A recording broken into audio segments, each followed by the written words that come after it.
Trying to be a capable human being, I think there's only like 5 things that your body really needs, and that you need to keep in mind overall. You might already be doing one of these, you might already be doing 2 of them, you might have already all of them in your training cycle, and if you do, good for you. But if not, watch the whole video, check it out, listen to it, and let me know what you think about it. If you've watched my last 2 videos, you should understand by now that the way that I think in terms of overall training, it's in terms of being capable. All right, being a capable human being of doing whatever it is that you want, whenever you want. If you want to go lift and get stronger, you should be able to do that. If you want to go further and run further or run faster, you should be able to do that. Or if you want to be more flexible and mobile, you should be able to do that as well, honestly. And I think you should be able, if you want to do all these things at the same exact time. All right, and that's what I think these 5 things are going to help with.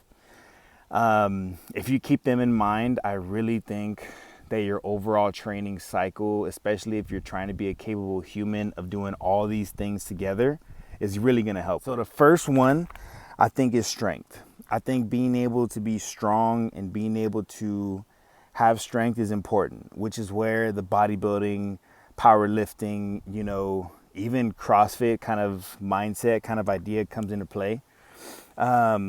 Yeah, being strong, man. Keeping your body as strong as possible, I think, is very important with strength. Feeding as you're running, I think, from my experience at least, and other people might say something different, but from my experience, my overall strength has actually helped me tons in my training. So the next thing that I think is mad important is your endurance training. Now, it doesn't have to be burning out. I don't expect anybody to go out there and fucking start running super fast or super far right away, training in a zone 4, in a zone 5, getting your heart rate so high and feeling so tired that you don't want to do it again. I don't think that's actually good or that's healthy. But I do think that getting yourself out there, whether it's running, walking, jogging, biking, swimming, whatever it is, I think it's really good for your cardiovascular health. So endurance training, I think, would be the second pillar that your overall training cycle should stand on if you're trying to be that capable human being. Third one, and I think this one is actually very important for daily life, for daily living, whether you have kids, whether you're single, whether you have a partner. It doesn't matter what your situation is. I think that mobility training, number 3, mobility training is mad important. Being able to be mobile, being able to bend down, being able to squat down, being able to walk like in a crab walk, being able to bend down and pick something up, being able to reach, high in a high cabinet, being able to lay on the floor and then stand back up, being able to jump. If you have to hop over something, I think is actually mad important. And it's pretty wild because it seems like as we get older, right? Once you're in your 30s, which is actually super young, but people are not very mobile. They can't move that good. They start to have really bad pains in their body. And sometimes it's not our fault. Sometimes it is not our fault. Some of us have autoimmune diseases. Some of us have really bad injuries from when we were younger. Some of us haven't been able to move because of whatever reason. So when we get into our 30s, late 20s, then it is harder to move. But I think that keeping in mind mobility, being able to touch your knees to your chest, being able to squat down, being able to almost like twist, sideways is so major. And I think needs to be the 3rd pillar that your body stands on, or 4th pillar. No, this is the 3rd. If I said the 3rd for the endurance training, I was tripping. But this should be the 3rd pillar that your overall training should be standing on. Okay, now the 4th pillar. And I was right. I went back and I watched the last clip. Mobility was the 3rd one. And the fourth pillar I think you should stand on is the way you think about your training. And I think this one is mad fucking important. And I feel like this is the one that I have been putting my most attention to overall in the last 10, 15 years of working out and training. And the reason I think it's important is because we have to be able to be disciplined with ourselves. You hear that all the time. We got to be consistent with ourselves. You hear that shit all the time too. Discipline and consistency will help keep yourself constant. But another thing that I think is important about the way we're thinking about it is the longevity. For example, if you are not training again for a specific competition, if you're not training for a specific marathon, then you don't have to go all out right away. Like right now, I came out here to run and I'm not doing a bunch of miles today. I'm only doing like 4 miles. To some people that's a lot, to some people that's a fucking little bit, but for me, that's mad chill. And I'm taking breaks to make this fucking video. You feel me? Like I am not training. I don't have a marathon coming up. I don't got a half marathon coming up. I'm training for life, man. I'm training to be overall as healthy as I possibly can. So today I'm mad chilling. Today I'm doing a nice calm 4 miles. I'm actually washing clothes at the same fucking time.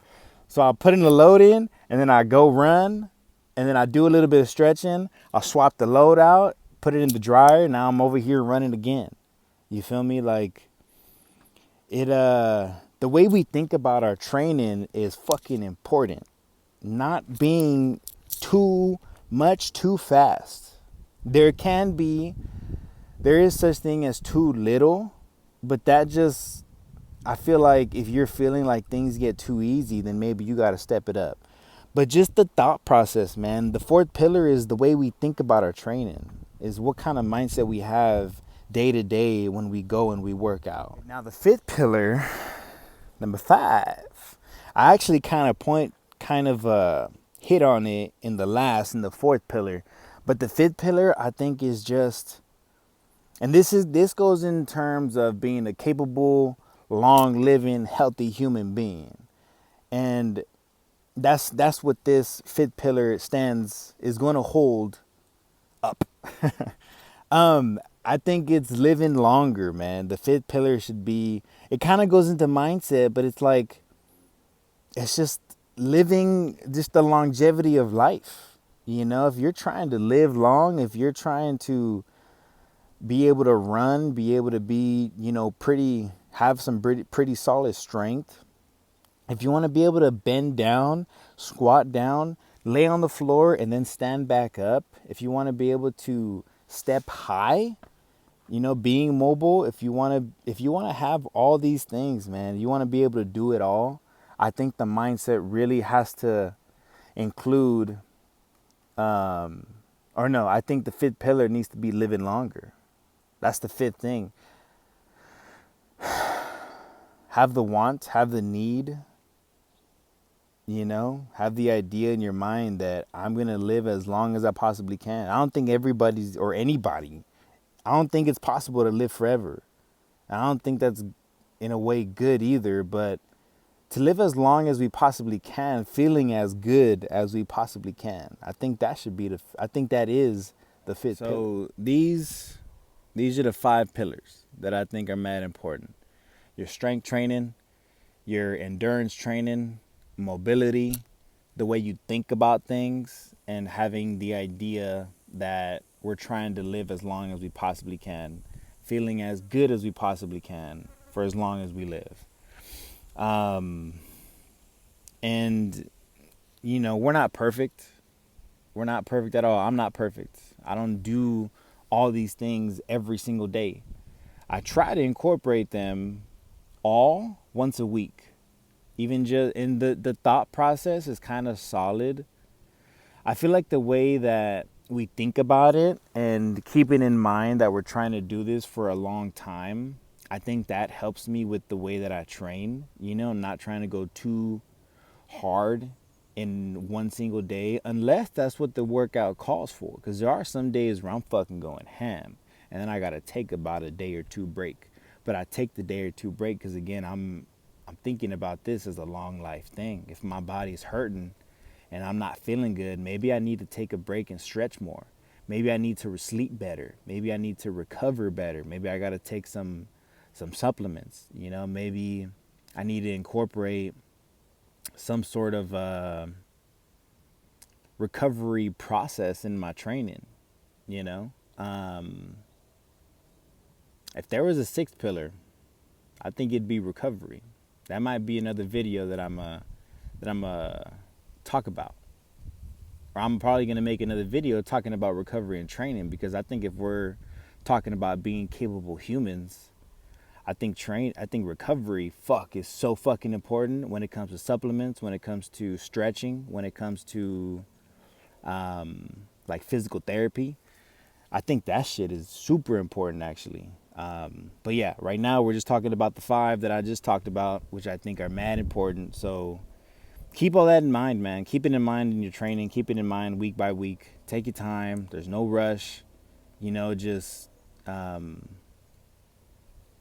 try to live as long as you possibly try to live as healthy for as long as we possibly can, as fit for whatever our life, you know, is given to it, however amount of life that we are given. The next video, I'm going to be talking about the first pillar, which is strength training. I'm going to give a few little pieces of advice, things that I have done myself, things that have helped me in my strength training. And yeah, again, to close out, dude, you don't, or y'all, do that. Whoever I'm speaking to, you don't have to do all of these things at the same time. If you feel like you're lacking on one of them, it's all right. It really is okay, because you got time to fix it. You got time to add it into your training. If you're not doing any strength training and all you're doing is running, again, add it in there. Maybe a day or two in the week, maybe 3 days in the week. If you feel like you can.